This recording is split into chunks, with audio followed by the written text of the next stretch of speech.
Hello welcome back to my channel home made healthy delights. ఇప్పుడు మనకి సంక్రాంతి వస్తుంది కదా, అందుకని పిల్లలు కూడా ఎంజాయ్ చేసేలాగా స్వీట్స్ ఉండాలి అని చెప్పి నేను ఈ సెసమీ చేస్తున్నాను అనమాట.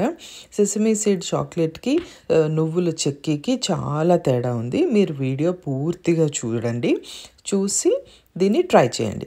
వాటికి ముందు 1 కప్పు నువ్వులు తీసుకుందాము.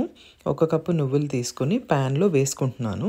ప్యాన్లో వేసుకున్న తర్వాత దీన్ని కంటిన్యూస్గా మనం తిప్పుతూనే ఉండాలి, లేకపోతే చిరుచేదు వస్తుంది. అది మాత్రం గుర్తుపెట్టుకోండి.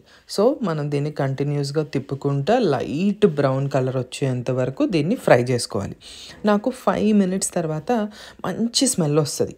అది మన టైము. ఇంకా అప్పటి నుంచే లైట్ బ్రౌన్ అవ్వడానికి స్టార్ట్ అవుతుంది. సో మనం చాలా కేర్ఫుల్గా ఉండాలి.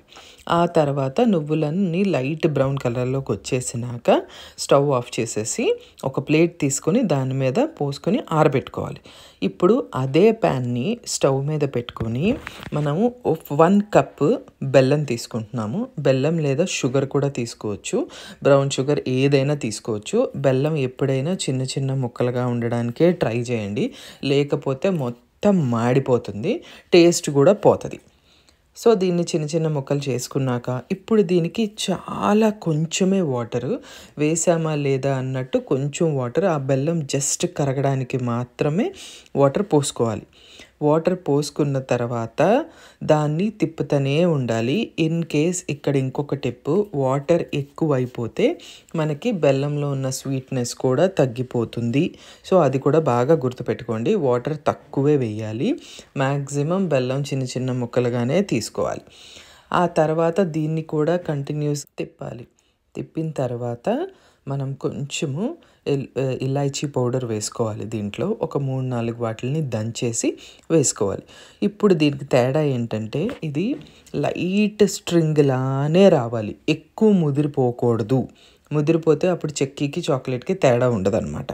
అది రాగానే స్టవ్ ఆఫ్ చేసేసి మనం ఇందాక ఆరబెట్టుకున్న నువ్వుల్ని బెల్లం పాకంలో పోసేయాలి.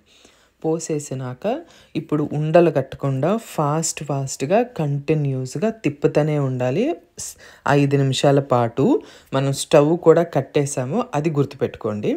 కంటిన్యూస్గా మొత్తం నువ్వులన్నీ ఈ బెల్లం పాకంలో బాగా కలిసిపోవాలి. కలిసిపోయిన తర్వాత ముందు మనం ఒక ప్లేట్ తీసుకొని దానికి నెయ్యి అప్లై చేసుకుంటున్నాము. ఇది ఎందుకో నేను తర్వాత చెప్తాను. ఈ కలిసిపోయిన ఈ నువ్వులు బెల్లం పాకం ఉంటుంది కదా, అది రాసుకున్న నెయ్యి ప్లేట్ ఉంటుంది కదా, దాని మీద పోసేయాలి.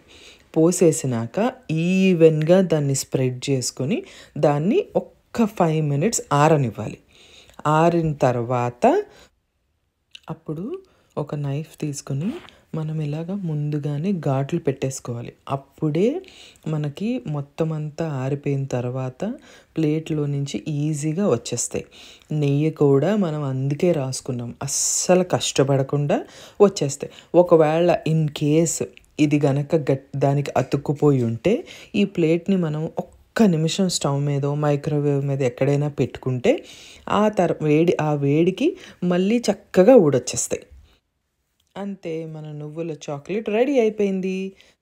ఇవి చూడ్డానికే కాదు, తినడానికి కూడా చిన్నపిల్లలు తినే చాక్లెట్స్ లాగా చూయీగా క్రంచీగా ఉంటాయి.